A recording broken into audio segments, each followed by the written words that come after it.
teach, you will learn how the two U.S. presidents played a major role in creating a pathway to freedom and prosperity for the millions of Americans whose future look pretty dismal. Titled Montford Point Marines, speech is 5 to 7 minutes. Please welcome John Wilder.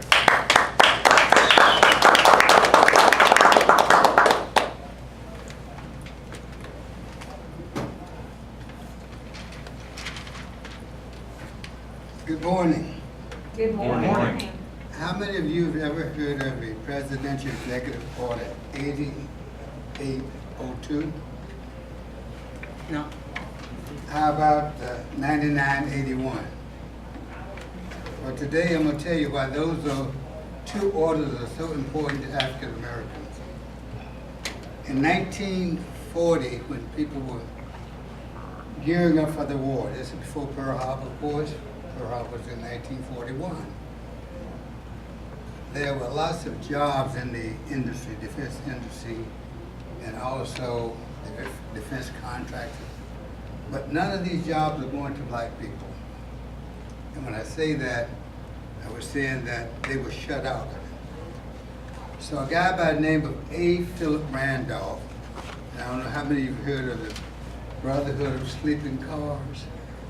This was on the train. He established an agency there that helped porters get jobs, and he went to President Roosevelt and he asked him to please sign an order that would ban discrimination of blacks getting into the defense agency. Well, President Roosevelt hesitated. So A. Philip Randolph went back to him with a bunch of his leaders there and told him, say, if you don't do this, we are going to bring tens of thousands of people up to Washington, D.C., and we're going to sit in front of the Capitol. So a few days before that happened, President Roosevelt signed Executive Order 8802. And this was banning all discrimination because of race, creed, or national origin to blacks, so they could work.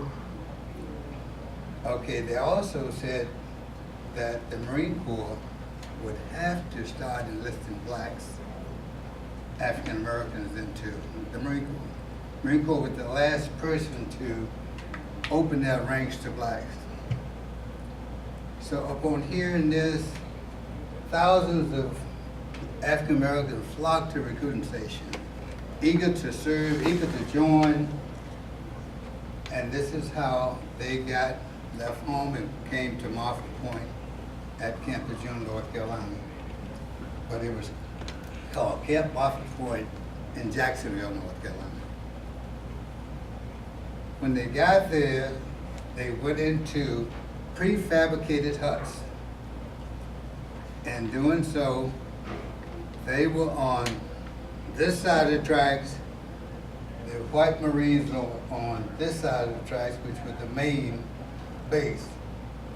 Now the black Marines could never go over to the white camp unless they were escorted by a white person. So this went on for a while, and 1,200 Marines started their training at Montford Point. And after doing so, the instructors were black they were white until they got trained to become drill instructors. And the African Americans wanted the whites to train them because when they changed over from the white to black, they just started treating them so cruel, and that's why a lot of guys left out with PTSD, which wasn't known at the time, but they said they'd never go back to it again. So after all this went on for a while, and then the president, there were 20,000 Marines that went through Montford Point.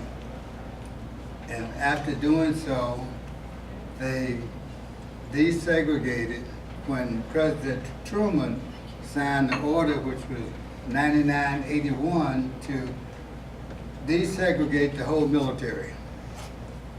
And once he did that, they started sending people elsewhere, like to Parris Island, South Carolina.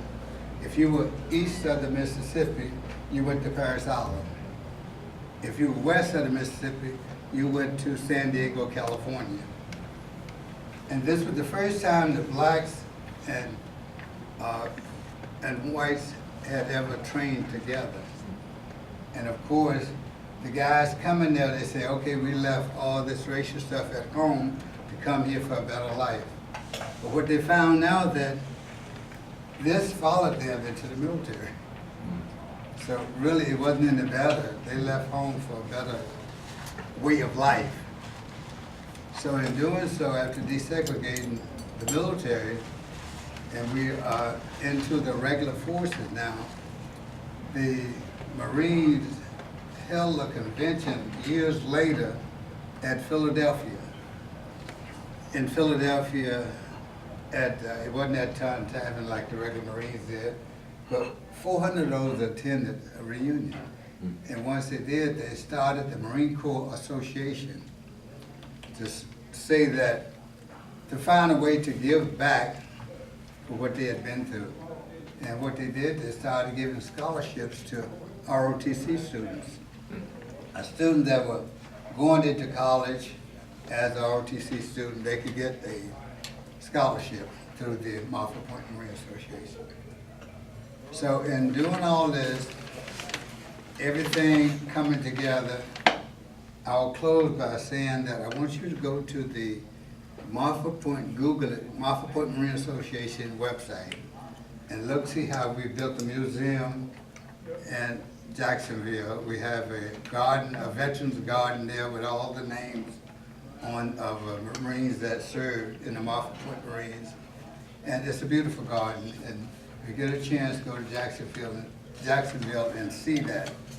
And also, while you're on the website, if you decide and you're really generous, give a donation to the Montford Point Marines. It would help educate some ROTC students on the college.